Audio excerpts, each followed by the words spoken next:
बोलो वृंदावन बिहारी लाल की जय। बोलो कृष्ण कन्हैया लाल की जय। बोलो माम्बे जगत भवानी की जय। हे देवाकी देव महादेव शिव गुरु, मैं जा रही हूँ। मैं शिव महापुराण पढ़ने, विद्येश्वर संहिता के तृतीय पार्वती खंड के 34वां अध्याय पढ़ने जा रही हूँ मैं। वशिष्ठ जी बोले, सर्वांगणी इंद्र वाले 14वें मनु के वंश में एक अनर्य नामक राजा उत्पन्न हुआ था, जिसके पुत्र का नाम मंगलारण्य था, और जो बड़ा ही बली राजाओं में श्रेष्ठ सातों द्वीपों का राजा हुआ तथा विशेष कर वह शिव जी का बड़ा भक्त था। उसने इंद्रत्व प्राप्त करने के लिए भृगु जी को अपना पुरोहित बनाया और सैकड़ों यज्ञ किए, परंतु इंद्र तत्व को स्वीकार नहीं किया। उस राजा के 100 पुत्र हुए और लक्ष्मी स्वरूपा उसे एक कन्या भी प्राप्त हुई। हे शैल, वह 100 पुत्रों में अपनी कन्या को अधिक प्यार करता था। उसकी प्राण प्रिया 50 रानियां थीं।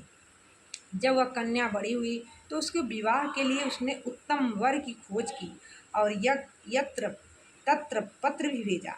इधर राजा अनर्य की कन्या अपने अनेक सखियों के साथ सरोवर में विहार करने लगी। एक समय पिपलादि ऋषि उसे देखकर काम से अत्यंत पीड़ित हो गए और उन्होंने उसे प्राप्त करना चाहा। दूसरे से पूछा कि यह किसकी कन्या है। उन्होंने बताया कि दूसरी लक्ष्मी के समान यह राजा अनर्य की कन्या है और इसका नाम पन्ना है तथा राजा इसके विवाह के लिए अन्यों से प्रार्थित हैं। यह सुन पिपलादि ऋषि को बड़ा क्षोभ हुआ और वे उसको प्राप्त करने के लिए और भी उत्सुक हुए। वे अपने इष्ट देव शंकर जी का पूजन कर कामवश उस कन्या को प्राप्त करने के लिए राजा अनर्य की सभा में गए और राजा से कहा कि तुम अपनी इस कन्या का मुझे दे दो, अन्यथा मैं क्षण भर में सबको भस्म कर दूंगा। राजा रोने लगा क्योंकि मुनि वृद्ध थे। रानी भी रोने लगी, उसे मूर्छा आ गई। राजा के सब पुत्र भी बहुत व्याकुल हुए, सारे संबंधी भी व्याकुल हुए। तब राजा के पुरोहित ने राजा के पास जाकर उसे बहुत समझाया और कहा, हे राजन, तुम उत्तम बुद्धि का पालन करो। आज यह वर्ष दिन में तुम किसी सुपात्र या दूसरे किसी को यह कन्या अवश्य ही दोगे।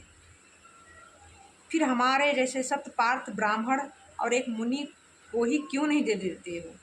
इसमें तुम्हारा संपत्ति की भी रक्षा हो जाएगी। फिर मैं तुम्हारे शरणागत हूँ। राजा रोने लगा, परंतु पुरोहित की बात उनके मन में बैठ गई और उसने अलंकार युक्त उस कन्या को मुनि के हवाले किया। पन्ना से विवाह कर मुनिराज अपने घर आए, परंतु वृद्ध ब्राह्मण को कन्या देने से राजा के मन में ग्लानि पैदा हुई और वह घर बार छोड़कर तप करने के लिए वन में चला गया। राजा के चले जाने पर पुत्री और पति के शोक में उसकी पतिव्रता रानी ने अपने प्राण त्याग दिया। उसके पुत्र भृत्य तथा और भी कितने मनुष्य श्वास लेकर अपने प्राण विसर्जन कर दिए। चारों ओर शोक का साम्राज्य फैल गया। उधर राजा अनर्य वन में जाकर शिव जी की तपस्या करता हुआ स्वर्गगामी हुआ। तब उसके श्रेष्ठ पुत्र कीर्तिमान राजा हुआ। इसलिए हे शैलराज, तुम भी अपनी कन्या को शिव जी के लिए देकर अपने कुल की रक्षा करो। बोलो बाबा भोलेनाथ की जय। हर हर महादेव। यह कहानी यहीं पे समाप्त हुआ।